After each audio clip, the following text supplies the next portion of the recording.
ಅಖಿಲಾಂಡ ಕೋಟಿ ಬ್ರಹ್ಮಾಂಡ ನಾಯಕ ರಾಜಾದಿರಾಜ ಯೋಗಿರಾಜ ಪರಬ್ರಹ್ಮ ಶ್ರೀ ಸಚ್ಚಿದಾನಂದ ಸದ್ಗುರು ಸಾಯಿನಾಥ್ ಮಹಾರಾಜ್ ಕಿ ಜೈ. ಗುರುವಿನ ಪಾದಾರವಿಂದಗಳಿಗೆ ವಂದಿಸುತ್ತಾ ನಮಸ್ತೆ ಸ್ನೇಹಿತರೆ. ತುಂಬ ಸಂತೋಷವಾಗಿದ್ದೀರಾ, ತುಂಬ ಭರವಸೆಯಿಂದ ಜೀವನದಲ್ಲಿ ಮುಂದೆ ಸಾಗ್ತಾ ಇದ್ದೀರಾ. ಏರಿಳಿತಗಳು ಎಷ್ಟೇ ಇದ್ದರೂ ಕೂಡ ನಾನು ಗೆಲ್ತೀನಿ ಅನ್ನುವ ಭರವಸೆ ನಿಮಗಿದೆ. ನಿಮ್ಮ ಮೇಲೆ ಗುರುವಿನ ಆಶೀರ್ವಾದ, ನೀವು ನಂಬಿದ ದೇವತೆಗಳ ಆಶೀರ್ವಾದದ ಜೊತೆಗೆ ನಿಮ್ಮ ಒಳ್ಳೆಯ ಉದ್ದೇಶದ ಕರ್ಮದ ಬ್ಲೆಸ್ಸಿಂಗ್ ಕೂಡ ಈ ಸಮಯದಲ್ಲಿ ಕನೆಕ್ಟ್ ಆಗಿದೆ. ಅದೇ ರೀತಿ ನಾನು ಕೂಡ ಪ್ರಾರ್ಥನೆಯನ್ನು ಮಾಡ್ತಾ ಇವತ್ತಿನ ರೀಡಿಂಗ್ ಶುರು ಮಾಡ್ತಾ ಇದ್ದೀನಿ.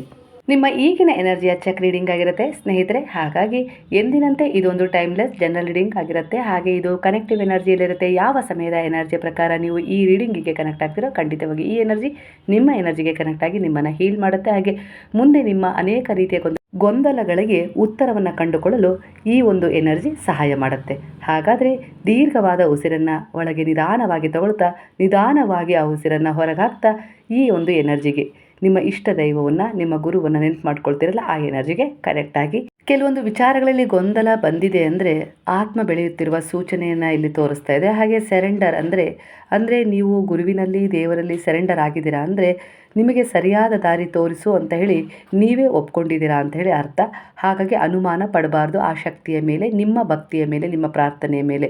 ಆಗ ಅದರಲ್ಲಿ ಬ್ಲಾಕೇಜ್ಗಳು ಉಂಟಾಗ್ತವೆ. ಅನುಮಾನರಹಿತವಾಗಿ ನೀವು ಅವರಲ್ಲಿ ಸೆರೆಂಡರ್ ಆದಾಗ ಖಂಡಿತವಾಗಿಯೂ ನಿಮ್ಮ ಒಂದು ಸೆರೆಂಡರ್ ಭಾವಕ್ಕೆ ತಕ್ಕ ಹಾಗೆ ಆ ಗುರುವಿನ ಆಶೀರ್ವಾದ, ದೈವಶಕ್ತಿಗಳ ಆಶೀರ್ವಾದ ಹೆಜ್ಜೆ ಹೆಜ್ಜೆಗೂ ನಿಮ್ಮನ್ನು ಮಾರ್ಗದರ್ಶನ ಮಾಡುತ್ತೆ, ಹಾಗೆ ರಕ್ಷಣೆ ಮಾಡುತ್ತೆ ಅನ್ನೋ ರೀತಿಯಲ್ಲಿ ಬರ್ತಾ ಇದೆ. ನಿಮ್ಮ ಎಲ್ಲ ಪ್ರಶ್ನೆಗಳಿಗೂ ಹಿಂದೆ ಉತ್ತರ ಬೇಕು ಅಂತೇಳಿ ಹಠ ಮಾಡಬೇಡಿ. 3 ದಿನಗಳ ಕಾಲ ದೊಡ್ಡ ತೀರ್ಮಾನ ಬೇಡ ಅಂತೇಳಿ ಬರ್ತಾ ಇದೆ. ಯಾವುದೋ ಒಂದು ತೀರ್ಮಾನ ತಗೊಳ್ಳೋದ್ರಲ್ಲಿದ್ದೀರಾ, ಇಲ್ಲ ಏನೋ ಒಂದು ವಿಚಾರಕ್ಕೆ ಮುಂದೆ ಹೋಗ್ತಾ ಇದ್ದೀರಾ ಅಂದರೆ 3 ದಿನಗಳ ಕಾಲ ಆ ವಿಚಾರವನ್ನು ಮುಂದೆ ದೂಡಿ ಅಂತ ಹೇಳಿ ಬರ್ತಾ ಇದೆ. ಹಾಗೆ ಪ್ರಕೃತಿಯ ಜೊತೆ ಸಮಯ ಕಳೀರಿ, ನೀರಿನ ಬಳಿ ಅಥವಾ ಆಕಾಶ ನೋಡುತ್ತಾ ಧ್ಯಾನ ಮಾಡಿ ಅನ್ನೋ ರೀತಿಯಲ್ಲಿ ಬರ್ತಾ ಇದೆ. ನೀವು ಕೆಲವು ಪರಿಸ್ಥಿತಿಯನ್ನು ಹಾಗೆ ಜನರನ್ನು ಎದುರಿಸಲು ಶಕ್ತರಾಗಿದ್ದೀರಾ. ಹಾಗಾಗಿ ನಿಮ್ಮ ಒಳಗಿನ ಸತ್ಯದಿಂದ ಓಡಬೇಡಿ.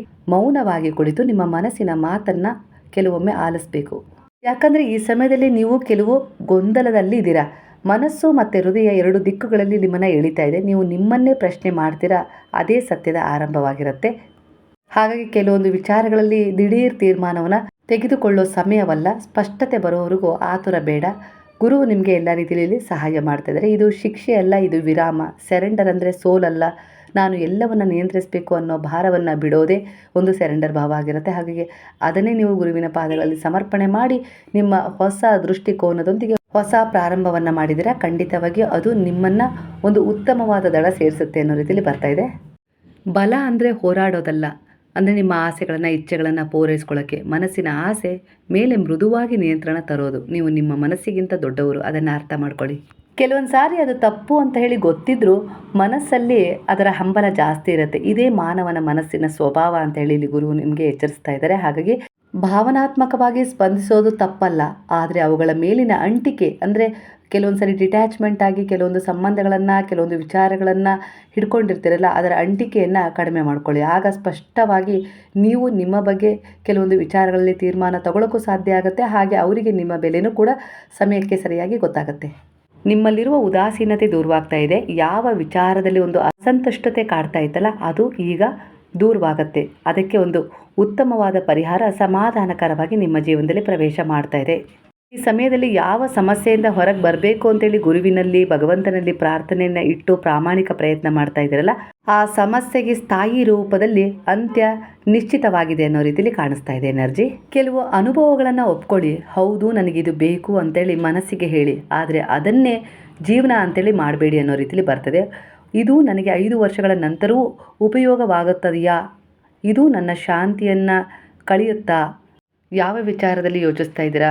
ವ್ಯಕ್ತಿ ಅಥವಾ ವಿಷಯದಿಂದ ಸ್ವಲ್ಪ ಫಿಸಿಕಲ್ ಮೆಂಟಲ್ ಡಿಸ್ಟೆನ್ಸ್ ಇಡಿ ಅನ್ನೋ ರೀತಿಯಲ್ಲಿ ಬರ್ತಾ ಇದೆ. ಯಾವ ವ್ಯಕ್ತಿಗೆ ಆಗಲಿ, ಯಾವ ವಿಚಾರಕ್ಕೆ ಆಗಲಿ ಸಂಪೂರ್ಣವಾಗಿ ಅಧೀನರಾಗುವ ಮೊದಲು ಸ್ವಮೌಲ್ಯವನ್ನು ನೆನಪು ಮಾಡ್ಕೊಳ್ಳಿ. ನೀವು ಯಾರನ್ನೇ ಆಗಲಿ ಅಥವಾ ಯಾವುದನ್ನೇ ಪಡೆಯದೇ ಇದ್ದರೂ ನೀವು ಸಂಪೂರ್ಣವಾಗಿ ಸುರಕ್ಷಿತವಾಗಿರ್ತೀರ. ಆದರೆ ಒಂದೊಂದು ಸಾರಿ ನೀವು ಕೆಲವೊಂದು ಸಾರಿ ದುಡುಕಿನ ನಿರ್ಧಾರವನ್ನು ತಗೊಂಡು ಅವರಿಂದ ನನಗೆ ಒಳ್ಳೆಯದಾಗ್ಬೋದಾ, ಅವರಿಂದ ನನ್ನ ಸಮಸ್ಯೆಗಳಿಗೆ ಪರಿಹಾರ ಸಿಗ್ಬೋದಾ, ನನ್ನ ಜೀವನದಲ್ಲಿ ಈಡೇರದ ಆಸೆಗಳನ್ನು ಅವರ ಮೂಲಕ ನಾನು ಈಡೇರಿಸ್ಕೊಳ್ಬಹುದಾ ಅಂತ ಹೇಳಿ ನೀವೇನಾದರೂ ಯೋಚಿಸ್ತಾ ಇದ್ದರೆ ಅದು ವಾಸ್ತವ ಸತ್ಯ ಅಲ್ಲ, ಅದು ಒಂದು ಆಕರ್ಷಣೆ ಅನ್ನೋ ರೀತಿಯಲ್ಲಿ ಕಾಣಿಸ್ತಾ ಇದೆ. ಮೊದಲು ನಿಮಗೆ ಆ ಒಂದು ವಿಚಾರ, ಆ ವ್ಯಕ್ತಿ, ಆ ಒಂದು ವಸ್ತು ಹಿತ ನೀಡಿದ್ರು ನಂತರ ನಿಮಗೆ ಪಶ್ಚಾತ್ತಾಪದ ಭಾವ ಕಾಡುತ್ತೆ. ಅದಕ್ಕಿಂತ ಈ ಸಮಯದಲ್ಲಿ ನೀವು ಸರಿಯಾದ ನಿರ್ಧಾರಗಳನ್ನು ತಗೊಂಡು ಮುಂದುವರಿಯೋದೇ ವಾಸಿ. ಆದರೆ ಈಗಾಗಲೇ ಅಂಥ ಸಂಬಂಧದಲ್ಲಿ, ಅಂಥ ವಿಚಾರದಲ್ಲಿ ಕೆಲವರು ನಿಮ್ಮ ಆತ್ಮ ಶಾಂತಿಯನ್ನೇ ಕಳ್ಕೊಂಡಿದ್ದೀರಾ. ಅದರಿಂದ ಹೊರಗೆ ಬರೋಕ್ಕೂ ಆಗ್ತಾಯಿಲ್ಲ, ಅದರಲ್ಲಿ ಉಳ್ಕೊಳ್ಳೋಕ್ಕೂ ಆಗ್ತಾಯಿಲ್ಲ. ಅಂತಹ ಪರಿಸ್ಥಿತಿಯಲ್ಲಿ ನೀವಿದ್ದೀರಾ. ಆದರೆ ಈ ಸಮಯದಲ್ಲಿ ನೀವು ಧೈರ್ಯವಾಗಿ ಆ ಪರಿಸ್ಥಿತಿಯನ್ನು, ಆ ಒಂದು ವಿಚಾರವನ್ನು, ಆ ವ್ಯಕ್ತಿಯನ್ನು ಎದುರಿಸಿ ನೀವು ನಿಮ್ಮ ತನವನ್ನು ಉಳಿಸ್ಕೊಳ್ಬೇಕು. ಧ್ಯಾನಕ್ಕೆ ಶರಣಾಗಿ, ಗುರುವಿನಲ್ಲಿ ಆ ವಿಚಾರವನ್ನು ಶರಣಾಗಿಸಿ. ನಿಮ್ಮಿಂದ ಯಾವಾಗ ಒಂದು ಸಮಸ್ಯೆಯನ್ನಾಗಲಿ, ಒಂದು ವಿಚಾರವನ್ನಾಗಲಿ ಬಗೆಹರಿಸ್ಕೊಳ್ಳೋಕೆ ಸಾಧ್ಯ ಇಲ್ಲ ಅಂತ ಹೇಳಿ ನೀವು ಒಪ್ಕೊಳ್ತೀರೋ, ಆ ಸಮಯದಲ್ಲಿ ಆ ವಿಚಾರವನ್ನು ನೀವು ನಂಬಿದ ಗುರುವಿಗೆ, ದೈವಶಕ್ತಿಗೆ ಸಮರ್ಪಣೆ ಮಾಡಿ ಪ್ರಾಮಾಣಿಕ ಪ್ರಯತ್ನದೊಂದಿಗೆ ನೀವು ಮುಂದೆ ಹೋಗಲೇಬೇಕು. ಅದರಲ್ಲಿ ಸ್ವಲ್ಪ ಏರಿಳಿತ ಉಂಟಾಗುತ್ತೆ. ಯಾಕಂದರೆ ಅದರಲ್ಲಿ ನೀವು ಕೂಡ ಸ್ವಯಂಕೃತ ಅಪರಾಧವನ್ನು ಮಾಡಿರ್ತೀರ. ಅಂದರೆ ನಿಮ್ಮ ತಪ್ಪಿಗೆ ಸ್ವಲ್ಪನಾದರೂ ಶಿಕ್ಷೆ ಆಗಲೇಬೇಕಾಗತ್ತೆ. ಅದರಿಂದ ಅತಿ ದೊಡ್ಡ ಪಾಠವನ್ನೇ ಕಲಿತೀರಾ, ಹಾಗೆ ಚೇತರಿಸ್ಕೊಳ್ತೀರಾ. ಹಾಗೆ ಜೀವನದಲ್ಲಿ ಸರಿಯಾದ ತೀರ್ಮಾನವನ್ನು ತಗೊಳ್ಳೋದ್ರ ಜೊತೆಗೆ ಸರಿಯಾದ ಒಂದು ಸೋಲ್ ಎನರ್ಜಿಗೆ ಕನೆಕ್ಟ್ ಆಗ್ತೀರಾ. ಇವಾಗ ಇದ್ದದ್ದು ಸರಿ ಇಲ್ಲ ಅಂತೇಳಿ ನಿಮಗೆ ಅನ್ನಿಸ್ಬೋದು. ಮುಂದೆ ಅದನ್ನು ತೊರೆದು ಹೋದಾಗ ಅಲ್ಲಿ ಏನಾದರೂ ಸಮಸ್ಯೆಗಳು ಎದುರಾದಾಗ ನಿಮ್ಗೆ ಅನಿಸುತ್ತೆ, ಹಿಂದೆ ಇದ್ದಿದ್ದೇ ಸರಿ ಇತ್ತು, ಈಗ ನನ್ನ ಆಯ್ಕೆ ತಪ್ಪಾಗಿದೆ, ಹಿಂದೆ ತಿರುಗಿ ಹೋಗ್ಲಿಕ್ಕೂ ಆಗೋದಿಲ್ಲ, ಇಲ್ಲಿ ಇರಲಿಕ್ಕೂ ಆಗೋದಿಲ್ಲ. ಆ ರೀತಿಯ ಒಂದು ಪರಿಸ್ಥಿತಿಯಲ್ಲೂ ಕೆಲವರು ಇದ್ದೀರಾ ಅನ್ನೋ ರೀತಿಯಲ್ಲಿ ಬರ್ತದೆ. ಈಗ ನೀವು ಹಿಂದೆ ಹೋಗ್ಲಿಕ್ಕಾಗೋದಿಲ್ಲ. ಹಾಗಾಗಿ ಈಗ ಬಂದಿರುವ, ನೀವು ಯಾವುದನ್ನು ನಂಬಿ ಬಂದಿದ್ದೀರಲ್ಲ ಆ ವಿಚಾರವನ್ನೇ ಸರಿ ಮಾಡ್ಕೊಳ್ಳಿ, ಸರಿಪಡಿಸ್ಕೊಳ್ಳಿ. ಅದರಲ್ಲೇ ನೀವು ಮುಂದುವರಿಬೇಕು. ಇದೇ ನಿಮ್ಮ ಕರ್ಮ. ಅಂದರೆ ನೀವು ತೆಗೆದುಕೊಂಡ ತಪ್ಪು ನಿರ್ಧಾರಕ್ಕೆ ಇಲ್ಲಿ ನಿಮಗೆ ಕರ್ಮ ಪಾಠ ಕಲಿಸ್ತಾ ಇದೆ. ಆ ಪಾಠವನ್ನು ಕಲಿತು ಅದನ್ನು ಅಂತ್ಯ ಮಾಡಿಕೊಂಡು ನಿಮ್ಮ ಜೀವನದಲ್ಲಿ ಹೊಸದೊಂದು ತಿರುವನ್ನು ಕಂಡುಕೊಳ್ಳಿ ಅನ್ನೋ ರೀತಿಯಲ್ಲಿ ಬರ್ತಾ ಇದೆ. ಯಾವುದೋ ಒಂದು ವಿಚಾರದಲ್ಲಿ ನಿಮಗೆ ತುಂಬ ಹಂಬಲ ಇದೆ ಅಂದರೆ ನೀವು ದುರ್ಬಲ ಅಂತ ಅಲ್ಲ. ಅದನ್ನು ನಿಯಂತ್ರಿಸಿದಾಗ ನೀವು ಶಕ್ತಿಶಾಲಿ ಆಗ್ತೀರಾ.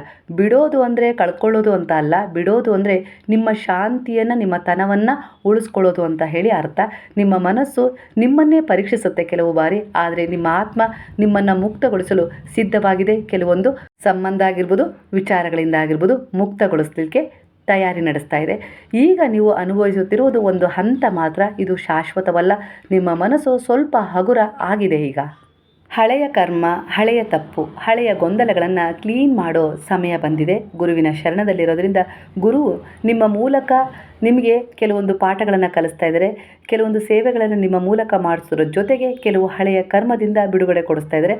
ಹಾಗೆ ಕೆಲವು ಹಳೆಯ ತಪ್ಪುಗಳನ್ನು ತಿದ್ದುಕೊಂಡು ಹೊಸ ಒಂದು ಪರಿಸರಕ್ಕೆ, ಇಲ್ಲ ಹೊಸ ಒಂದು ಜೀವನಕ್ಕೆ ಹೊಂದಿಕೊಳ್ಳುವಂತೆ ನಿಮಗೆ ಕೆಲವೊಂದು ಎಚ್ಚರಿಕೆ ಹಾಗೆ ಬ್ಲೆಸ್ಸಿಂಗ್ ಕೂಡ ಇಲ್ಲಿ ಮಾಡ್ತಾ ಇದ್ದಾರೆ ಅನ್ನೋ ರೀತಿಯಲ್ಲಿ ಕಾಣಿಸ್ತಿದೆ. ಯಾಕಂದರೆ ಈಗ ನೀವು ಅವರ ಶರಣದಲ್ಲಿದ್ದೀರಾ. ನಾನು ಏನು ಕಲಿತೆ ಅನ್ನೋ ಪ್ರಶ್ನೆಯನ್ನು ನಿಮಗೆ ನೀವು ಕೇಳ್ಕೊಳ್ಬೇಕು. ತಪ್ಪು ಮಾಡಿದರೆ ಗಿಲ್ಟ್ ಫೀಲ್ ಮಾಡೋದಲ್ಲ, ಲೆಸನ್ ತಗೊಳ್ಳಿ. ಅಂದರೆ ಅದರಿಂದ ಒಂದು ಪಾಠವನ್ನು ತಗೊಂಡು ಮುಂದೆ ಹೋಗ್ತಾನೆ ಇರಿ, ನಿಲ್ಲಬೇಡಿ. ಮನುಷ್ಯರು ಆದಮೇಲೆ ತಪ್ಪು ಆಗೋದು ಸಹಜ. ಅದೇ ತಪ್ಪಿಗೆ ಪದೇ ಪದೇ ಚಿಂತಿಸ್ತಾ ಅಲ್ಲೇ ಕುಳಿತುಬಿಟ್ರೆ ನೀವು ಕುಗ್ಗಿ ಹೋಗ್ಬಿಡ್ತೀರಾ. ಅದೇ ನೀವು ಆ ತಪ್ಪಾಗಿದ್ದಕ್ಕೆ ನಾನು ಸರಿ ಯಾವುದು ಅಂತೇಳಿ ತಿಳ್ಕೊಳ್ಳೋಕ್ಕೆ ಸಾಧ್ಯ ಆಗಿದೆ ಅಂತೇಳಿ ನೀವು ವಾಸ್ತವ ಸತ್ಯವನ್ನು ಅರ್ಥ ಮಾಡ್ಕೊಂಡಾಗ ಆ ತಪ್ಪನ್ನು ಅಲ್ಲೇ ಬಿಟ್ಬಿಟ್ಟು ನೀವು ಅದನ್ನು ಸುಧಾರಿಸ್ಕೊಂಡು ಪಶ್ಚಾತ್ತಾಪ ಪಟ್ಟು ಆ ಎನರ್ಜಿಯನ್ನು ಅಲ್ಲಿ ರಿಮೂವ್ ಮಾಡಿ ಆ ರೀತಿ ತಪ್ಪು ಇನ್ನೆಂದೂ ಆಗಬಾರ್ದು ಅನ್ನೋ ರೀತಿಯಲ್ಲಿ ಜೀವನದಲ್ಲಿ ಹೊಸ ಅವಕಾಶದ ಬಾಗಿಲಲ್ಲಿ ನಿಂತಿರ್ತೀರಾ ಅನ್ನೋ ರೀತಿಯಲ್ಲಿ ಕಾಣಿಸ್ತಾ ಇದೆ. ನೀವು ಯಾವ ಕರಿಯರ್ ಬಗ್ಗೆ, ಬಿಸ್ನೆಸ್ ಬಗ್ಗೆ, ಒಂದು ಸ್ಟಡೀಸ್ ಬಗ್ಗೆ ತುಂಬ ಒಂದು ಯೋಜನೆ ಹಾಕ್ಕೊಂಡಿದ್ರಲ್ಲ, ಅದರಲ್ಲಿ ಒಂದಿಷ್ಟು ಹೊಸ ಆರಂಭವನ್ನು ಮುಂದಿನ ತಿಂಗಳಲ್ಲಿ ಕಾಣ್ತೀರಾ. ಆದರೆ ಮೊದಲು ನಿಮ್ಮ ಮೈಂಡ್ ಕ್ಲೀನ್ ಮಾಡ್ಕೊಳ್ಬೇಕು ಈ ಸಮಯದಲ್ಲಿ. ಅದು ಯಾರೋ ಏನೋ ದಾರಿ ತಪ್ಪಿಸ್ತಾ ಇರೋ ವಿಚಾರ ಆಗಿರ್ಬೋದು, ಇಲ್ಲ ನಿಮ್ಮ ಮನಸ್ಸಲ್ಲೇ ಅನುಮಾನ, ಸಂದೇಹ ಇರೋದಾಗಿರ್ಬೋದು, ಇಲ್ಲ ನನ್ನಿಂದ ಆಗುತ್ತೋ ಇಲ್ಲೋ ಅನ್ನೋ ಒಂದು ಗೊಂದಲದಲ್ಲಿ ನೀವಿದ್ದೀರಾ ಅಂದರೆ ಅಂತಹ ಒಂದು ನೆಗೆಟಿವ್ ವಿಚಾರಗಳನ್ನು ಕ್ಲೀನ್ ಮಾಡ್ಕೊಳ್ಳಿ. ಜೀವನದಲ್ಲಿ ಒಂದು ಶಿಸ್ತನ್ನು ಅಳವಡಿಸ್ಕೊಳ್ಬೇಕು. ಏನೋ ಒಂದು ದೊಡ್ಡ ಸಾಧನೆ ಮಾಡಬೇಕು ಅಂತ ಹೇಳಿ ನಿಮ್ಮ ಮನಸ್ಸು ಬಯಸ್ತಾ ಇದೆ, ಆ ದೊಡ್ಡ ಗುರಿಯ ಕನಸನ್ನು ನೀವು ಕಂಡಿದ್ದೀರಾ ಅಂದರೆ ಅದಕ್ಕೆ ನೀವು ಮೊದಲು ಯಾವ ರೀತಿ ಪ್ರಿಪೇರ್ ಆಗಬೇಕು ಅಂದರೆ ಡಿಸಿಪ್ಲಿನ್ ಬೇಕು, ಹಾಗೆ ಸೌಮ್ಯ ಸ್ವಭಾವ ನಿಮ್ಮದಾಗಿರಬೇಕು, ಹಾಗೆ ಕೆಲವು ಪರಿಸ್ಥಿತಿಗಳನ್ನು ಎದುರಿಸುವಂಥ ದೃಢ ನಿರ್ಧಾರವೂ ನಿಮ್ಮಲ್ಲಿರಬೇಕು. ಇದರಲ್ಲಿ ನೀವು ಹಾರ್ಡ್ ವರ್ಕ್ ಮಾಡಬೇಕೇ ವಿನಃ ಶಾರ್ಟ್ಕಟ್ ಬೇಡ. ಸ್ಕಿಲ್ ಇಂಪ್ರೂವ್ ಮಾಡಿ ಫೋಕಸ್ ಇಡಿ. ನಿಮ್ಮ ಜೀವನದಲ್ಲಿ ಹಿಂದೆ ಏನಾಗಿತ್ತೋ, ನಿಮ್ಮಿಂದ ತಪ್ಪಾಗಿತ್ತೋ, ಇಲ್ಲ ಯಾರಾದರೂ ನಿಮಗೆ ನೋವು ಕೊಟ್ಟಿದ್ದಾರೋ, ಇಲ್ಲ ಮೋಸ ಮಾಡಿದಾರೋ, ಇಲ್ಲ ಈಗಲೂ ಆ ನೋವಲ್ಲಿ ನೀವಿದ್ದೀರೋ, ಅಂತಹ ಕೆಲವು ಹಳೆಯ ವಿಚಾರಗಳನ್ನು ನೀವು ಬಿಡಬೇಕು. ಶುದ್ಧ ಮಾಡಿಕೊಂಡಾಗ ಹೊಸ ಅವಕಾಶಗಳು ಸ್ವತಃ ನಿಮ್ಮ ಕಡೆ ಆಕರ್ಷಣೆ ಆಗ್ತವೆ. ಶ್ರಮಿಸಿದ ಕೈ ಖಾಲಿ ಇರೋದಿಲ್ಲ. ನೀವು ಕ್ಲೀನ್ ಮನಸ್ಸಿನಿಂದ ನಡೆದುಕೊಂಡ್ರೆ ಸಂಪತ್ತು ನಿಮ್ಮ ಕಡೆಗೆ ಬಂದೇ ಬರುತ್ತೆ. ಈ ಸಮಯದಲ್ಲಿ ನಿಮ್ಮ ಬ್ಯಾಲೆನ್ಸ್ ಹೇಗಿದೆ ಅಂದರೆ ನೀವೀಗ ಎರಡು ವಿಚಾರಗಳ ನಡುವೆ ಜಗ್ಗಾಟ ನಡೆಸ್ತಾ ಇದ್ದೀರಿ. ಅಂದರೆ ಒಂದು ಸಂಬಂಧ, ಒಂದು ಹಣ, ಒಂದು ಜವಾಬ್ದಾರಿ. ಒಂದನ್ನು ಹಿಡಿದ್ರೆ ಇನ್ನೊಂದು ತಪ್ಪು ಹೋಗುತ್ತಾ ಅನ್ನೋ ಭಯ ಕೂಡ ನಿಮ್ಮಲ್ಲಿ ಇದೆ. ನೀವು ಯಾರೋ ನಿಮ್ಮ ಬಳಿ ಇರಬೇಕು, ಅವರನ್ನು ನಾನು ಹಿಡಿದಿಟ್ಕೊಳ್ಬೇಕು ಅಂತೇಳಿ ಎತ್ತಿಸ್ತಾ ಇದ್ದೀರೋ, ಇಲ್ಲ ಆ ಸಂಬಂಧ ಉಳಿಸಲು ನೀವೇ ನಿಮ್ಮನ್ನು ಬಲಿ ಕೊಡ್ತಾ ಇದ್ದೀರೋ, ನಿಮ್ಮನ್ನು ನೀವೇ ಪ್ರಶ್ನೆ ಮಾಡ್ಕೊಳ್ಬೇಕು. ಅಂದರೆ ಓವರ್ ಅಡ್ಜಸ್ಟ್ಮೆಂಟ್ ಮಾಡಬೇಡಿ ಅಂತ ಹೇಳಿ ಬರ್ತಾ ಇದೆ. ಸಂಬಂಧದಲ್ಲಿ ಇಬ್ಬರೂ ಬ್ಯಾಲೆನ್ಸ್ ಕೊಡಬೇಕು. ನೀವು ಮಾತ್ರ ಎಫರ್ಟ್ ಹಾಕ್ತಾ ಇದ್ದರೆ ಮತ್ತೊಮ್ಮೆ ಆ ವಿಚಾರದಲ್ಲಿ ಯೋಚಿಸಿ ತೀರ್ಮಾನವನ್ನು ತಗೊಳ್ಳಿ. ಹಣ ಬರ್ತಾ ಇದೆ ಆದರೆ ಉಳಿತಾ ಇಲ್ಲ ಅನ್ನುವ ಎನರ್ಜಿ ಇಲ್ಲಿ ನಿಮಗೆ ಕನೆಕ್ಟ್ ಆಗ್ತಿದೆ ಕೆಲವರ ಎನರ್ಜಿಯ ಪ್ರಕಾರ. ಅನಗತ್ಯ ಖರ್ಚುಗಳ ಕಡೆ ಗಮನವನ್ನು ಕಡಿಮೆ ಮಾಡಬೇಕು ಅಂತೇಳಿ ಬರ್ತಾ ಇದೆ. ಅಂದರೆ ಕೆಲವೊಂದು ಸಾರಿ ಅದೆಲ್ಲ ನಿಮ್ಮ ಹತ್ರ ಇರುತ್ತೆ, ಆದರೂ ಕೂಡ ಮತ್ತೆ ಮತ್ತೆ ಆ ವಸ್ತುಗಳು ಉಪಯೋಗಕ್ಕೆ ಬಂದರೂ ಕೂಡ ಅದನ್ನು ಬದಲಾಯಿಸುವ ಸ್ವಭಾವ ನಿಮ್ಮದಾಗಿದೆ. ಅಂದರೆ ಇನ್ನೂ ಹೊಸದನ್ನು ತಗೊಳ್ಳೋದಾಗಿರ್ಬೋದು, ಇಲ್ಲ ಯಾರನ್ನು ನೋಡಿ ಅನುಕರಣೆ ಮಾಡಿ ಅದನ್ನು ಚೇಂಜ್ ಮಾಡೋ ರೀತಿಲಾಗಿರ್ಬೋದು. ಆಗ ನಿಮಗೆ ಹಣದ ಬಿಕ್ಕಟ್ಟು ಎದುರಾಗುತ್ತೆ ಅನ್ನೋ ರೀತಿಯಲ್ಲಿ ಇಲ್ಲಿ ಕಾಣಿಸ್ತಾ ಇದೆ. ಹಾಗಾಗಿ ನೀವು ಸ್ವಲ್ಪ ಜವಾಬ್ದಾರಿಯಾಗಿ ನಡ್ಕೊಳ್ಳಿ. ಹಣದ ವಿಚಾರದಲ್ಲಿ ಆಗಿರ್ಬೋದು, ಇನ್ನು ಯಾವುದೇ ರೀತಿ ಒಂದು ಸಮಸ್ಯೆ ಇದೆ ಅಂದರೆ ಆ ವಿಚಾರದಲ್ಲಿ ಪ್ಯಾನಿಕ್ ಬೇಡ. ಫ್ಲೆಕ್ಸಿಬಲ್ ಆಗಿ, ಸಂಬಂಧವೇ ಆಗಲಿ ಹಣವೇ ಆಗಲಿ ಬ್ಯಾಲೆನ್ಸ್ ಇಲ್ಲದಿದ್ದರೆ ಶಾಂತಿನೂ ಇರೋದಿಲ್ಲ, ನೆಮ್ಮದಿನೂ ಇರೋದಿಲ್ಲ. ಹಾಗೆ ನಿಮ್ಮ ಶ್ರಮಕ್ಕೆ ಬೆಲೆನೂ ಸಿಗ್ತಾ ಇಲ್ಲ ಅಂತೇಳಿ ನಿಮ್ಗೆ ಅನ್ನಿಸ್ತಾ ಇರುತ್ತೆ. ನಿಮ್ಮ ಮೌಲ್ಯ ಕಡಿಮೆ ಮಾಡಿಕೊಂಡು ಯಾರನ್ನೂ ಸಂತೋಷಪಡಿಸ್ಲಿಕ್ಕೆ ಹೋಗಬೇಡಿ. ಹಣಕ್ಕಾಗಿ ಆತುರ ಬೇಡ, ಪ್ರೀತಿಗಾಗಿ ತ್ಯಾಗ ಬೇಡ. ಅಂದರೆ ಮಿತದಲ್ಲಿರಲಿ ಎಲ್ಲದು, ಅತಿ ಆದರೆ ಅಮೃತನೂ ವಿಷ ಅನ್ನೋ ರೀತಿಯಲ್ಲಿ ಇಲ್ಲಿ ಕಾಣಿಸ್ತಾ ಇದೆ ಎನರ್ಜಿ. ಕೆಲವೊಂದು ವಿಚಾರಗಳಲ್ಲಿ ನೀವು ಸಮತೋಲನ ಕಲಿತಾಗಲೇ ಜೀವನ ನಿಮಗೆ ಸುಲಭವಾಗುತ್ತೆ. ನೀವೇನು ಒಂದು ನೋವನ್ನು ಅನುಭವಿಸಿದಿರಲ್ಲ, ನಿಮ್ಮ ಹತ್ತಿರ ಇಟ್ಕೊಂಡಿರುವ ಆ ಕನಸಾಗಿರ್ಬೋದು, ನೀವು ಮಾಡಿದ ತ್ಯಾಗ ಆಗಿರ್ಬೋದು, ಯಾವುದೂ ಕೂಡ ವ್ಯರ್ಥ ಆಗಿಲ್ಲ. ಅದು ಒಂದು ಕರ್ಮದ ಎನರ್ಜಿಯಾಗಿ ಒಂದು ಕಡೆ ಇದೆ. ನಿಮ್ಮ ಜೀವನದಲ್ಲಿ ಬಂದ ಪ್ರತಿಯೊಂದು ಪಾಠವು ನಿಮ್ಮನ್ನು ಬಲಿಷ್ಠ ಮಾಡಿದೆ, ಕೆಲವು ತಿರುವುಗಳನ್ನು ತಗೊಳ್ಳೋಕ್ಕೆ ಸಹಾಯ ಮಾಡಿದೆ. ಇಂದು ನೀವು ನಿಮ್ಮ ಮೌಲ್ಯವನ್ನು ಅರಿಯುವಲ್ಲಿ ಈ ಹಂತ ತುಂಬ ಪಾತ್ರ ವಹಿಸಿದೆ. ಹಾಗಾಗಿ ನೀವು ಕಾಯುತ್ತಿದ್ದ ಆಶೀರ್ವಾದ ನಿಮ್ಮ ಕಡೆಗೆ ಬರ್ತಾ ಇದೆ. ಒಂದು ಸಂಪತ್ತಾಗಿ, ಅಭಿವೃದ್ಧಿಯಾಗಿ, ನಿಮ್ಮ ಕನಸಿನ ಬಯಕೆಯ ಈಡೇರಿಕೆಯಾಗಿ ಅನ್ನೋ ರೀತಿಯಲ್ಲಿ ಕಾಣಿಸ್ತಾ ಇದೆ. ನಿಮ್ಮ ಹೃದಯ ತುಂಬ ಶುದ್ಧವಾಗಿದೆ, ಪವಿತ್ರವಾದ ಆಲೋಚನೆಗಳೊಂದಿಗೆ ಈಗ ಕರ್ಮಕ್ಕೆ ಒಂದು ಅದರ ಉದ್ದೇಶಕ್ಕೆ ಕನೆಕ್ಟ್ ಆಗ್ತಾ ಇದ್ದಾರೆ. ಹಾಗಾಗಿ ಇಲ್ಲಿ ಆ ಭಗವಂತನ ಆಶೀರ್ವಾದ ನಿಮ್ಮನ್ನು ಎಂದಿಗೂ ಖಾಲಿ ಕೈಯಲ್ಲಿ ಹಿಂದಿರುಗಿಸಲ್ಲ ಅನ್ನೋ ರೀತಿಯಲ್ಲಿ ಕಾಣಿಸ್ತಾ ಇದೆ. ನಿಮ್ಮ ಒಳ್ಳೆಯ ಉದ್ದೇಶದ ಕರ್ಮಗಳಿಂದ, ದಯೆ, ಕರುಣೆ, ಪ್ರೇಮ, ಸೇವೆ, ಮನುಷ್ಯತ್ವ, ಮಾನವೀಯತೆ ಗುಣಗಳಿಂದ ನೀವೇನು ಸಂಪಾದನೆ ಮಾಡಿದಿರಲ್ಲ ಅದು ನಿಮಗೆ ಅರ್ಹರಾಗಿಸಿದೆ. ಅಂದರೆ ಏನೋ ಒಂದು ಒಳ್ಳೆಯದನ್ನು ಪಡ್ಕೊಳ್ಳೋಕ್ಕೆ, ನಿಮ್ಮ ಭವಿಷ್ಯದಲ್ಲಿ ಏನು ನಿಮಗೆ ಸಿಗಬಾರ್ದು ಅಂತೇಳಿ ಕೆಲವು ಬ್ಲಾಕೇಜ್ಗಳು, ಅಡ್ಡಿ ಆತಂಕಗಳು ಉಂಟಾಗಿದ್ವು, ಇಲ್ಲ ಯಾರೋ ಏನೋ ಪ್ರಭಾವ ಬೀರಿದ್ರಲ್ಲ, ಬ್ಲಾಕೇಜ್ಗಳನ್ನು ನಿಮ್ಮಿಂದ ರಿಮೂವ್ ಮಾಡಿ, ಅಂದರೆ ಗುರುವು ನಿಮ್ಮ ದಾರಿಯನ್ನು ಸ್ವಚ್ಛಗೊಳಿಸಿದ್ದಾರೆ, ನಿಮ್ಮನ್ನು ಅದಕ್ಕೆ ಅರ್ಹರಾಗಿಸಿದ್ದಾರೆ. ಹಾಗಾಗಿ ನಿಮ್ಮ ಭಾಗ್ಯದಲ್ಲಿ ಏನು ನಿಮಗೋಸ್ಕರ ಇತ್ತೋ ಅದು ನಿಮ್ಮ ಬಳಿ ಸೇರುವ ಸಮಯ ಬಂದಿದೆ. ಅದರ ಬಗ್ಗೆ ಯಾರೂ ನಿರ್ಧರಿಸುವ ಅಗತ್ಯವಿಲ್ಲ, ನಿಮ್ಮ ಆತ್ಮವೇ ಸಾಕ್ಷಿಯಾಗಿದೆ. ಹಾಗಾಗಿ ನಿಮ್ಮನ್ನು ನೀವು ನೆಗೆಟಿವ್ ಆಗಿ ಜಡ್ಜ್ ಮಾಡಬೇಡಿ. ನಿಮ್ಮದು ತುಂಬ ಮುಗ್ಧ ಸ್ವಭಾವ, ಹಾಗಾಗಿ ಕೆಲವರ ವಿಚಾರಕ್ಕೆ ನೀವು ಬೇಗನೆ ಸ್ಪಂದಿಸ್ತೀರಾ. ನಿಮ್ಮದು ಉದಾರ ಗುಣ ಅಂತ ಹೇಳಿ ಇಲ್ಲಿ ಕಾಣಿಸ್ತಾ ಇದೆ. ಇದು ಎಲ್ಲೋ ಒಂದು ರೀತಿಯಲ್ಲಿ ನಿಮಗೆ ಹಾನಿ ಉಂಟು ಮಾಡಿರ್ಬೋದು ಕೆಲವೊಂದು ವಿಚಾರಗಳಲ್ಲಿ, ಅದು ನಿಮ್ಮ ಮನಸ್ಸಿಗೆ ನೋವು ಮಾಡಿದೆ. ಈ ಗುಣವೇ ನನಗೆಲ್ಲೋ ಒಂದು ರೀತಿಯಲ್ಲಿ ಶಾಪವಾಗ್ಬಿಡ್ತಾ ಅಂತೇಳಿ ಖಂಡಿತ ಇಲ್ಲ ಅಂತ ಹೇಳಿ ಬರ್ತಾ ಇದೆ. ಹಾಗಾಗಿ ಅಲ್ಲಿ ಏನೇ ನಡೆದಿದ್ರೂ ಕೂಡ ಆ ವಿಚಾರದ ಬಗ್ಗೆ ನೀವು ಫೋಕಸ್ ಮಾಡೋಕ್ಕೆ ಹೋಗಬೇಡ್ರಿ. ಅದು ಅವರ ಕರ್ಮ, ಇದು ನಿಮ್ಮ ಕರ್ಮ. ಅದಕ್ಕೆ ತಕ್ಕ ಹಾಗೆ ಪ್ರತಿಫಲ ಕರ್ಮದ ರೂಪದಲ್ಲೇ ನಿಮ್ಮನ್ನು ಬೆನ್ನು ಹತ್ತಿ ಬರುತ್ತೆ ಅನ್ನೋ ರೀತಿಯಲ್ಲಿ ಕಾಣಿಸ್ತಾ ಇದೆ ಎನರ್ಜಿ. ಹಾಗಾಗಿ ನೀವು ಒಳ್ಳೆಯದನ್ನು ಮಾಡಿದ್ದೀರಾ ಅಂದರೆ ಅವರು ನಿಮಗೆ ಕೆಟ್ಟದಾಗಿ ಅದಕ್ಕೆ ಪ್ರತಿಸ್ಪಂದಿಸಿದ್ದಾರೆ ಅಂದರೆ ಇಲ್ಲಿ ಆ ವಿಚಾರವನ್ನು ಜಡ್ಜ್ ಮಾಡಿ ಮತ್ತು ನಿಮ್ಮ ಒಂದು ಈ ಒಳ್ಳೆಯ ವ್ಯಕ್ತಿತ್ವದ ಗುಣವನ್ನು ನೀವು ನಿಯಂತ್ರಣಗೊಳಿಸಬೇಡಿ. ನೀವು ಹೇಗಿದ್ದೀರೋ ಅದೇ ರೀತಿ ಮುಂದುವರಿರಿ. ಯಾಕಂದರೆ ಇಲ್ಲಿ ಅವರು ನಿಮ್ಮ ಎದುರಿಗಿರೋರು ಯಾರು ನಿಮಗೆ ಮೋಸ ಮಾಡಿದಾರಲ್ಲ, ನಿಮ್ಮಿಂದ ಉಪಯೋಗ ಪಡ್ಕೊಂಡು, ಅವರು ನಿಮ್ಮ ಜೀವನವನ್ನು ನಿರ್ಧಾರ ಮಾಡೋದಿಲ್ಲ, ನಿಮ್ಮ ಒಂದು ಭವಿಷ್ಯವನ್ನು ರೂಪಿಸ್ಕೊಡೋದಿಲ್ಲ. ಮೇಲಿರುವ ಭಗವಂತ, ನೀವು ನಂಬಿರುವ ಗುರುವು, ನೀವು ನಂಬಿರುವ ದೈವಶಕ್ತಿಗಳು ನಿಮ್ಮನ್ನು ಜಡ್ಜ್ ಮಾಡ್ತಾ ಇರೋದು. ಹಾಗಾಗಿ ನೀವಿಲ್ಲಿ ಯಾರಿಗೂ ಹೆದರೋ ಅವಶ್ಯಕತೆಯೂ ಇಲ್ಲ. ಯಾರು ನಿಮಗೆ ಮೋಸ ಮಾಡಿದರೂ ಇಲ್ಲ, ಕೆಟ್ಟದೇ ಇದೆ ಈ ಜಗತ್ತಲ್ಲಿ, ಕೆಟ್ಟದೇ ನಡೆಯುತ್ತೆ, ಒಳ್ಳೆಯದಕ್ಕೆ ಏನೇ ಮಾಡಿದರೂ ಕೂಡ ಅದಕ್ಕೆ ಪ್ರತಿಸ್ಪಂದಿಸಲ್ಲ ಜನ, ಅದನ್ನು ಕೆಟ್ಟದಾಗಿ ತಗೊಳ್ತಾರೆ ಅಂತ ಹೇಳಿ ನೀವು ಜಡ್ಜ್ ಮಾಡುವ ಮೂಲಕ ನಿಮ್ಮ ವ್ಯಕ್ತಿತ್ವವನ್ನು ಅಳಿಬೇಡಿ ಅನ್ನೋ ರೀತಿಯಲ್ಲಿ ಬಾಬಾ ಇಲ್ಲಿ ಹೇಳ್ತಾ ಇದ್ದಾರೆ. ನಿಮ್ಮ ಪರಿಶ್ರಮಕ್ಕೆ ಫಲ ನಾನು ಕೊಡ್ತೀನಿ, ಜನರಲ್ಲ. ಹಾಗಾಗಿ ಆ ಕಡೆ ಫೋಕಸ್ ಬೇಡ ಅಂತಲೇ ಬರ್ತಾ ಇದೆ ಸ್ನೇಹಿತರೆ. ನೀವು ತುಂಬ ಸಂತೋಷದಿಂದಿರುವ ವ್ಯಕ್ತಿತ್ವವನ್ನು ಹೊಂದಿದ್ದೀರಾ, ಆದರೂ ಕೂಡ ಕೆಲವೊಂದು ನೆಗೆಟಿವ್ ಸೋಲ್ಗಳು ನಿಮ್ಮ ಜೀವನದಲ್ಲಿ ಪ್ರವೇಶ ಮಾಡ್ತಾ ಇದ್ದಾವೆ ಅಂದರೆ ಅದು ಕೇವಲ ಪಾಠ ಆಗಿದೆ, ಇಲ್ಲ ಮುನ್ನೆಚ್ಚರಿಕೆ ಆಗಿದೆ. ಹಾಗೆ ಕೆಲವೊಂದು ಸಾರಿ ನಿಮ್ಮ ಕರ್ಮದ ಒಂದು ಯೋಜನೆಯ ಭಾಗವೂ ಆಗಿತ್ತು ಅನ್ನೋ ರೀತಿಯಲ್ಲಿ ಕನೆಕ್ಟ್ ಆಗ್ತಾ ಇದೆ ಎನರ್ಜಿ. ಹಾಗಾಗಿ ಹೆದರುವ ಅವಶ್ಯಕತೆ ಇಲ್ಲ. ಇಲ್ಲಿ ನಿಮ್ಮ ಜೀವನದಲ್ಲಿ ಬಾಬಾ ಅಂದರೆ ಗುರುವೇ ನಿಮ್ಮನ್ನು ಆಯ್ಕೆ ಮಾಡಿಕೊಂಡು ಅವರು ಬಂದಿದ್ದಾರೆ ಅಂದರೆ ಅವರು ನಿಮ್ಮ ಪರವಾಗಿ ಮಾಧ್ಯಮವಾಗಿ ಕೆಲಸ ಮಾಡ್ತಾಯಿದ್ದಾರೆ. ಅವರು ನಿಮ್ಮನ್ನು ಬಿಟ್ಟಿಲ್ಲ, ಅವರು ನಿಮ್ಮನ್ನು ಸಂರಕ್ಷಿಸ್ತಾ ಇದ್ದಾರೆ ಅನ್ನೋ ರೀತಿಯಲ್ಲಿ ಕಾಣಿಸ್ತಾ ಇದೆ. ಈ ಸಮಯದಲ್ಲಿ ಹೇಗಿದ್ದೀರೋ, ಏನು ಮಾಡ್ತಾ ಇದ್ದೀರೋ, ಏನು ಯೋಚಿಸ್ತಾ ಇದ್ದೀರೋ, ಯಾರು ನಿಮ್ಮ ಬಗ್ಗೆ ಏನು ಒಂದು ರೀತಿಯಲ್ಲಿ ಕೆಟ್ಟದಾಗಿ ಮಾಡಬೇಕು ಅಂತೇಳಿ ಪ್ರಯತ್ನಿಸ್ತಾ ಇದ್ದಾರೋ, ಇಲ್ಲ ನೋವು ಕೊಟ್ಟಿದ್ದಾರೋ, ಇಲ್ಲ ನಿಮ್ಮ ಎದುರಿಗೆ ಒಂದು ಚಾಲೆಂಜ್ ಹಾಕಿದ್ದಾರೋ, ಕೆಲವು ಸಮಸ್ಯೆಗಳನ್ನು ನಿಮ್ಮ ಎದುರಿಗೆ ತಂದಿಟ್ಟು ನೋಡ್ತಾ ಇದ್ದಾರೋ ಅವರು ಸೋಲ್ತಾರೆ, ಗೆಲುವು ನಿಮ್ಮ ಕಡೆಯೇ ಆಗತ್ತೆ.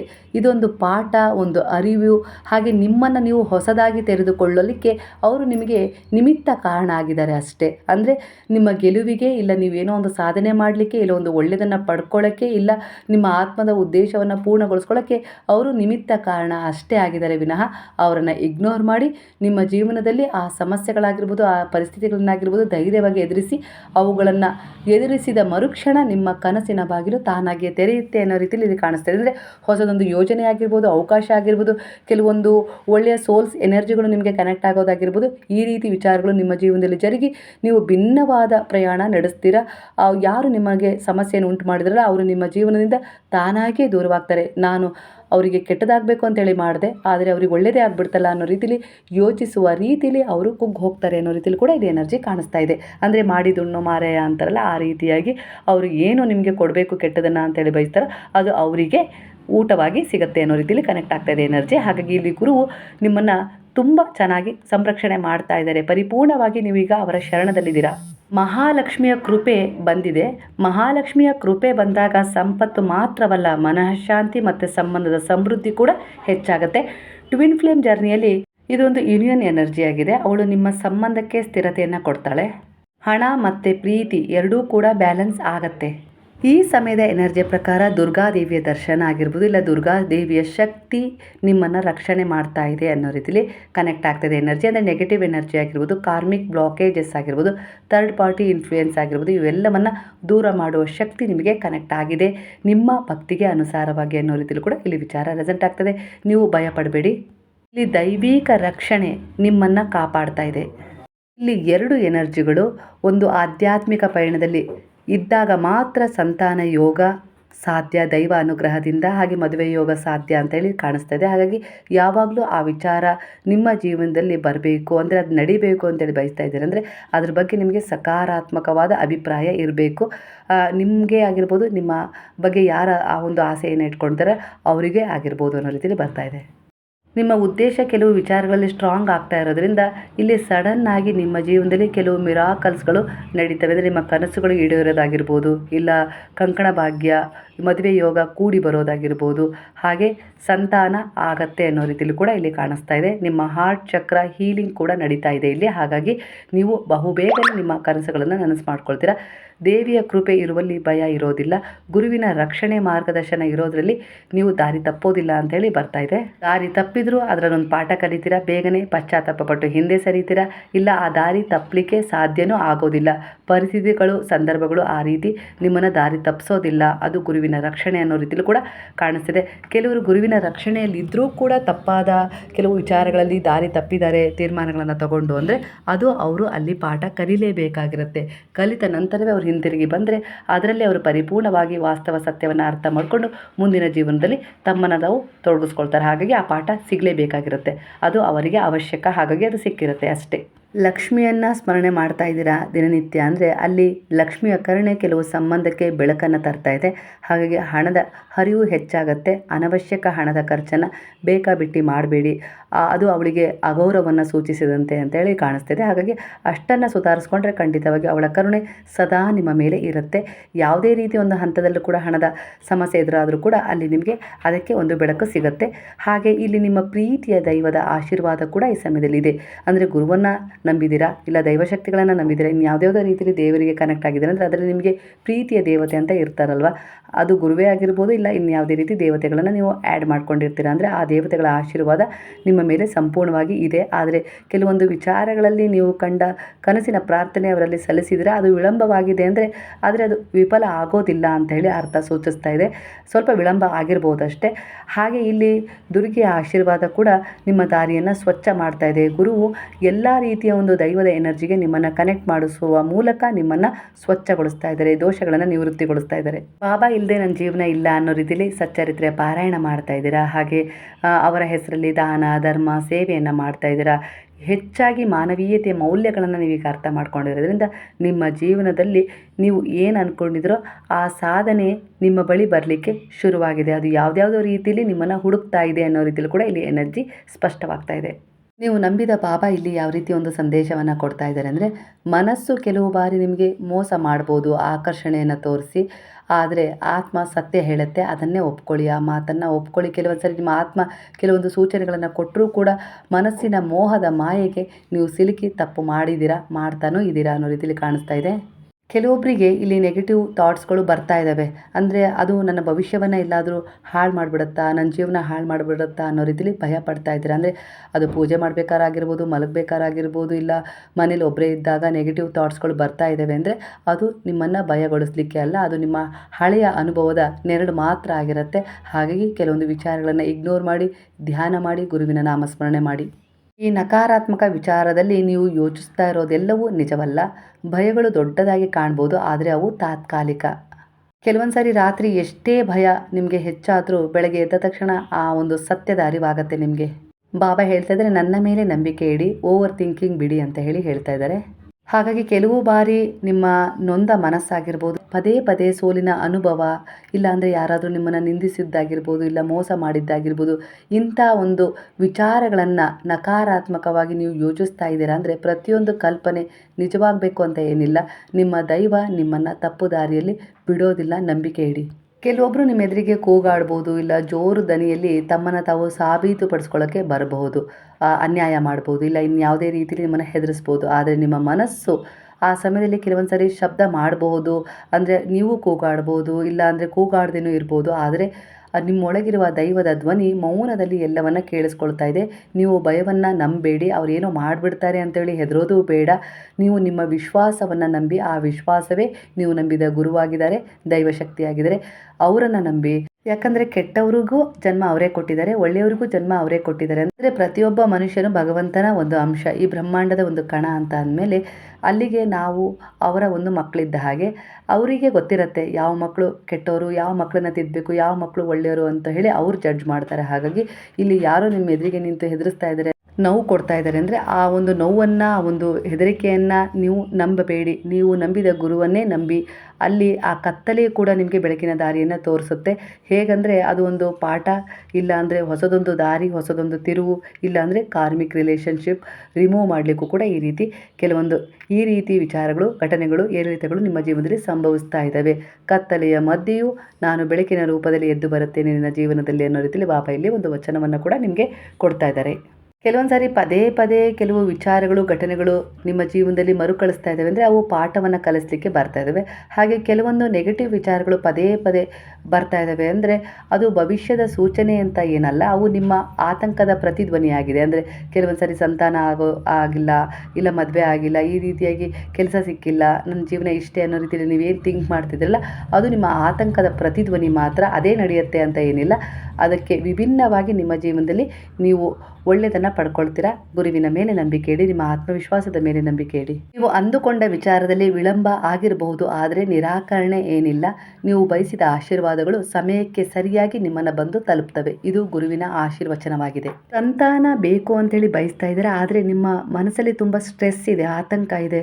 ಅಂದರೆ ಯಾರೋ ಜನ ಪ್ರತಿಸ್ಪಂದಿಸ್ತಾ ಇದ್ದಾರೆ, ಇನ್ನೂ ಆಗಿಲ್ಲ ಅನ್ನೋ ವಿಚಾರ ಆಗಿರ್ಬೋದು, ಇಲ್ಲ ನಿಮ್ಮವರೇ ನಿಮಗೆ ತೊಂದರೆ ಕೊಡ್ತಾ ಇರ್ಬೋದು. ಈ ರೀತಿಯ ಒಂದು ಸ್ಟ್ರೆಸ್ಸಿಂದ, ಒತ್ತಡದಿಂದ ಆ ಸಂತಾನ ಯೋಗದ ಭಾಗ್ಯ ಮುಂದೆ ಹೋಗ್ತಾ ಇದೆ.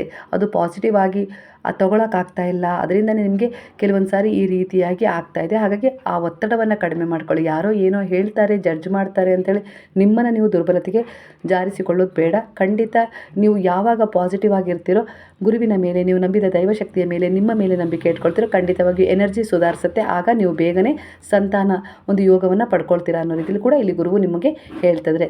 ಮದುವೆಯ ಯೋಗ ಸಾಧ್ಯತೆ ತುಂಬ ಇದೆ ಅನ್ನೋ ರೀತಿಯಲ್ಲಿ ಬರ್ತಾ ಇದೆ 2026 ಆದರೆ ನೀವು ತುಂಬ ಆತುರ ಪಡ್ತಾ ಇದ್ದೀರಾ. ಅದರಿಂದನೇ ಅದು ಎಲ್ಲೋ ಒಂದು ರೀತಿಯಲ್ಲಿ ಅದರಲ್ಲಿ ಬ್ಲಾಕೇಜ್ಗಳಾಗಿರ್ಬೋದು, ಇಲ್ಲ ಅಡೆತಡೆ ಆಗಿರ್ಬೋದು ಉಂಟಾಗ್ತಾ ಇದ್ದಾವೆ. ಸಮಾಧಾನವಾಗಿ ಮನಸ್ಸನ್ನು ಇಟ್ಕೊಂಡು ಮ್ಯಾನಿಫೆಸ್ಟ್ ಮಾಡಿ. ಗುರುವಿನ ಆಶೀರ್ವಾದ ಬಲ ಇದೆ ಅಂದರೆ ಖಂಡಿತವಾಗಿಯೂ ಸಂತಾನ ಯೋಗ, ಮದುವೆ ಯೋಗ ನಿಮ್ಮ ಜೀವನಕ್ಕೆ ಬಂದೇ ಬರುತ್ತೆ. ಅವರೇ ನಿಮಗೆ ಒಂದು ಆಶ್ರಯ ಕೊಟ್ಟಿದ್ದಾರೆ, ನೀವು ಅವರ ಶರಣದಲ್ಲಿದ್ದೀರಾ ಅಂದರೆ ಖಂಡಿತ ನಿಮ್ಮ ಜೀವನದಲ್ಲಿ ಸ್ವಲ್ಪ ತಡವಾಗ್ಬೋದು, ಆದರೆ ವಿಶೇಷವಾದ ರೀತಿಯಲ್ಲಿ ನೀವು ಆ ಎನರ್ಜಿಗೆ ಕನೆಕ್ಟ್ ಆಗ್ತೀರಾ. ಪದೇ ಪದೇ ಬರ್ತಾ ಇರುವ ಭಯ ಭವಿಷ್ಯದ ಸೂಚನೆ ಏನಲ್ಲ, ಅಂದರೆ ನಿಮ್ಮ ಭವಿಷ್ಯವನ್ನು ಹದಗೆಡಿಸುತ್ತೆ ಅನ್ನೋ ಸೂಚನೆ ಅಲ್ಲ, ಅದು ನಿಮ್ಮ ಮನಸ್ಸಿನ ಅಭ್ಯಾಸ ಆಗಿಬಿಟ್ಟಿದೆ. ಪದೇ ಪದೇ ಕೆಲವೊಂದು ವಿಚಾರಗಳಲ್ಲಿ ಆತಂಕಗೊಳ್ಳೋದಾಗಿರ್ಬೋದು, ಇಲ್ಲ ಯಾರೋ ಏನೋ ಅಂದ್ಕೊಳ್ಬೋದಾ, ಇಲ್ಲ ಹಾಗಂದರು ಹೀಗಂದರು ಅನ್ನೋ ರೀತಿಲಿ, ಇಲ್ಲ ಮಕ್ಕಳ ವಿಚಾರದಲ್ಲಿ ಮುಂದೆ ಏನಾಗ್ಬೋದು ಅಂತ ಹೇಳಿ ಅವರ ಭವಿಷ್ಯವನ್ನು ರೂಪಿಸುವ ಆತಂಕ ಆಗಿರ್ಬೋದು, ಇಲ್ಲ ನಿಮ್ಮ ಗಂಡನ ವಿಚಾರದಲ್ಲಿ ಇವರು ಕುಟುಂಬವನ್ನು ಸಂಭಾಳಿಸ್ತಾರಾ, ಇಲ್ಲ ನಾನು ಸಂಭಾಳಿಸ್ತೀನ, ಈ ರೀತಿಯಾಗಿ ಏನೇನೋ ಕಲ್ಪನೆಗಳನ್ನು ಮಾಡ್ಕೊಳ್ತಾ ಇದ್ದೀರಾ. ಇದು ನಿಮ್ಮ ಮನಸ್ಸಿನ ಅಭ್ಯಾಸ ಆಗಿದೆ, ಇದು ಭವಿಷ್ಯದ ಸೂಚನೆ ಅಲ್ಲ ಅಂತೇಳಿ ಇಲ್ಲಿ ಕಾಣಿಸ್ತಿದೆ. ಹಾಗಾಗಿ ಶಾಂತವಾಗಿರಿ, ನಿಮ್ಮ ಕೈಯಲ್ಲಿ ಇಲ್ಲಿ ಏನೂ ಆಗೋದಿಲ್ಲ, ಪ್ರಾಮಾಣಿಕ ಪ್ರಯತ್ನ ಮಾತ್ರ ನಿಮ್ಮದು ಫಲ ಭಗವಂತನೇ ಕೊಡೋದು. ಹಾಗಾಗಿ ಪ್ರಾಮಾಣಿಕ ಪ್ರಯತ್ನದ ಬಗ್ಗೆ ಮಾತ್ರ ನೀವು ಗಮನ ಕೊಡಬೇಕೇ ವಿನಃ ಮುಂದಿನ ಭವಿಷ್ಯ ಹೀಗೇ ಇರಬೇಕು ಅಂಥೇಳಿ ಯೋಜಿಸೋದು ನಿಮ್ಮ ಕೈಯಲ್ಲಿಲ್ಲ. ಪ್ರಾಮಾಣಿಕ ಪ್ರಯತ್ನ ಒಳ್ಳೆಯ ಕರ್ಮದೊಂದಿಗೆ ಇವತ್ತಿನ ದಿನ ನೀವು ಕೂಡಿಸ್ತಾ ಹೋದರೆ ಅದು ಭವಿಷ್ಯದ ರೂಪದಲ್ಲಿ ನಿಮಗೆ ಮುಂದೆ ಸಿಗ್ತಾ ಹೋಗುತ್ತೆ. ಅದರ ಚಿಂತೆ ಬೇಡ ಅನ್ನೋ ರೀತಿಯಲ್ಲಿ ಇಲ್ಲಿ ಗುರುವು ಎಚ್ಚರಿಸ್ತಾ ಇದ್ದಾರೆ. ಕೆಲವೊಂದು ಸಾರಿ ತಿಳುವಳಿಕೆ ಅಂದರೆ ತಿಳಿ ಹೇಳ್ತಾ ಇದ್ದಾರೆ, ನೀನು ಬೇಡವಾದದ್ದನ್ನು ಪದೇ ಪದೇ ನೆನಪು ಮಾಡ್ಕೊಳ್ತಾ ಇದೆಯಾ, ಅದಕ್ಕೂ ನಿನಗೂ ಸಂಬಂಧನೇ ಇಲ್ಲ. ನೀನು ಇವತ್ತಿನ ಕೆಲಸದ ಕಡೆ ಗಮನ ಕೊಡು, ನಿನ್ನ ಕರ್ಮಗಳನ್ನು ಯಾವ ರೀತಿ ಒಂದು ಒಳ್ಳೆಯ ಉದ್ದೇಶದ ಎನರ್ಜಿಗೆ ಕನೆಕ್ಟ್ ಮಾಡಬೇಕು ಅನ್ನೋದ್ರ ಕಡೆ ಗಮನ ಕೊಡು. ಫಲದ ಕಡೆ ನಿರೀಕ್ಷೆ ಮಾಡಬೇಡ. ನಿನಗೇನು ಬೇಕು, ಯಾವಾಗ, ಹೇಗೆ, ಎಲ್ಲಿ ಸಿಗಬೇಕು ಅದನ್ನು ನಾನು ಕೊಡ್ತೀನಿ. ನನ್ನ ಮೇಲೆ ನಂಬಿಕೆ ಇಟ್ಟ ಮೇಲೆ ಸಂದೇಹ ಏಕೆ ಅನ್ನೋ ರೀತಿಯಲ್ಲಿ ನಿಮಗೆ ತಿಳಿನೂ ಹೇಳ್ತಾ ಇದ್ದಾರೆ, ಎಚ್ಚರಿಕೆಯನ್ನು ನೀಡ್ತಾ ಇದ್ದಾರೆ. ಇದರಿಂದನೇ ನಿಮ್ಮ ಜೀವನದಲ್ಲಿ ಕೆಲವೊಂದು ಅಡೆತಡೆಗಳು ಉಂಟಾಗ್ತದೆ. ಅಟ್ಯಾಚ್ಮೆಂಟಿಂದ ಕೆಲವೊಂದು ಸಮಸ್ಯೆಗಳನ್ನು ಎದುರಿಸೋದ್ರ ಜೊತೆಗೆ ನಿಮ್ಮ ಬೆಲೆಯನ್ನು ನೀವು ಕಳ್ಕೊಳ್ತಾ ಇದ್ದೀರಾ. ಹಾಗಾಗಿ ಮೌನವಾಗಿರಿ ಕೆಲವೊಂದು ವಿಚಾರಗಳಲ್ಲಿ, ಕೆಲವೊಂದು ಜನರ ಎದುರಿಗೆ. ಆಗ ನಿಮ್ಮ ಬೆಲೆ ತನ್ನಿಂದ ತಾನೇ ಹೆಚ್ಚಾಗತ್ತೆ. ಎಲ್ಲದಕ್ಕೂ ಉತ್ತರ ಕೊಡಬೇಕು ಅಂತ ಏನಿಲ್ಲ, ಉತ್ತರ ಕೊಟ್ಟಾಗ ಆ ಉತ್ತರ ಅವರಿಗೆ ತಡ್ಕೊಳಕ್ಕಾಗಿರಬಾರ್ದು, ಆ ರೀತಿ ಪಾಠ ಕಲಿಸ್ಬೇಕು. ಆ ರೀತಿಯಾಗಿ ತೂಕದ ಉತ್ತರವನ್ನು ಕೊಡಿ. ಎಲ್ಲ ಸಮಯದಲ್ಲೂ ಎಲ್ಲ ಜಾಗದಲ್ಲೂ ಅತಿ ಹೆಚ್ಚು ಮಾತು ಬೇಡ, ಮೌನವಾಗಿರಿ. ಆ ಮೌನದ ಶಕ್ತಿ ನಿಮಗೇನು ಅಂಥೇಳಿ ಮುಂದೆ ಗೊತ್ತಾಗ್ತಾ ಹೋಗುತ್ತೆ ಅನ್ನೋ ರೀತಿಯಲ್ಲಿ. ಅದು ಅವರ ದೃಷ್ಟಿಯಲ್ಲಿ ನಿಮಗೆ ಅಹಂಕಾರ ತುಂಬ ಇದೆ, ಇಲ್ಲ ಆ್ಯಟಿಟ್ಯೂಡ್ ತೋರಿಸ್ತಾ ಇದ್ದಾಳೆ ಅಂತ ಹೇಳಿ, ತೋರಿಸ್ತಾ ಇದ್ದಾನೆ ಅಂತ ಹೇಳಿ ಅಂದ್ಕೊಳ್ಬೋದು. ಆದರೆ ಅದು ನಿಮ್ಮ ಮನಸ್ಸಿನ ಸ್ಥಿರತೆ ಹಾಗೆ ನಿಮ್ಮ ಮನಸ್ಸಿನ ಶಕ್ತಿಯನ್ನು ಇಂಪ್ರೂವ್ ಮಾಡ್ತಾ ಇರುತ್ತೆ ಒಳಗಿಂದೊಳಗೆ. ಅದು ಇನ್ನೊಬ್ಬರು ಜಡ್ಜ್ ಮಾಡಿದ ತಕ್ಷಣ ನಿಮ್ಮ ಸ್ವಭಾವ ಏನೋ ಬೇರೆ ರೀತಿಯಲ್ಲಿ ಪರಿವರ್ತನೆ ಆಗೋದಿಲ್ಲ ಅಲ್ವಾ.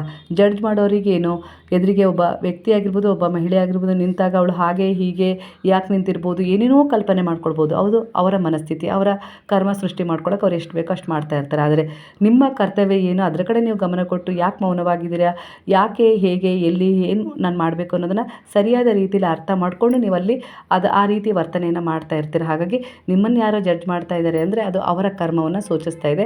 ಹಾಗಾಗಿ ನಿಮ್ಮ ಕಡೆ, ನಿಮ್ಮ ಒಂದು ಗುರಿಯ ಕಡೆ ನೀವು ಗಮನ ಕೊಟ್ಟಷ್ಟು ನಿಮ್ಮ ಜೀವನದಲ್ಲಿ ನೀವು ಸುಖಿಗಳಾಗಿರ್ತೀರಾ ಅನ್ನೋ ರೀತಿಯಲ್ಲಿ ಬಾಬಾ ಇಲ್ಲಿ ನಿಮಗೆ ಒಂದು ಬ್ಲೆಸ್ಸಿಂಗ್ ಕೊಡ್ತಾಯಿದೆ. ಇವತ್ತಿನ ಸಾಯಿ ಟ್ಯಾರೋ ರೀಡಿಂಗ್ನ ಎನರ್ಜಿ ನಿಮ್ಮ ಎನರ್ಜಿಗೆ ಕನೆಕ್ಟ್ ಆಗಿ ಅನೇಕ ರೀತಿಯ ಸಮಸ್ಯೆಗಳಿಂದ ನಿಮ್ಮನ್ನು ಹೀಲ್ ಮಾಡಿದರೆ ಖಂಡಿತವಾಗಿಯೂ ಕೃತಜ್ಞತಾ ಭಾವದಿಂದ ನೀವು ಬಾಬಾರವರಿಗೊಂದು ನಮನ ಸಲ್ಲಿಸುತ್ತಾ ಓಂ ಸಾಯಿರಾಮ್ ಅಂತೇಳಿ ಕಮೆಂಟ್ ಮಾಡೋದನ್ನು ಮರಿಬೇಡಿ. ಹಾಗಾದ್ರೆ ಎಲ್ಲರೂ ಸೇರಿ ಹೇಳೋಣ, ಹರೇ ರಾಮ ರಾಮ ರಾಮ ಹರೇ ಹರೇ, ಹರೇ ಕೃಷ್ಣ ಕೃಷ್ಣ ಕೃಷ್ಣ ಹರೇ ಹರೇ, ಹರೇ ಸಾಯಿ ಸಾಯಿ ಹರೇ ಹರೇ, ಹರೇ ಬಾಬಾ ಬಾಬಾ ಬಾಬಾ ಹರೇ ಹರೇ, ಹರೇ ದತ್ತ ದತ್ತ ಹರೇ ಹರೇ.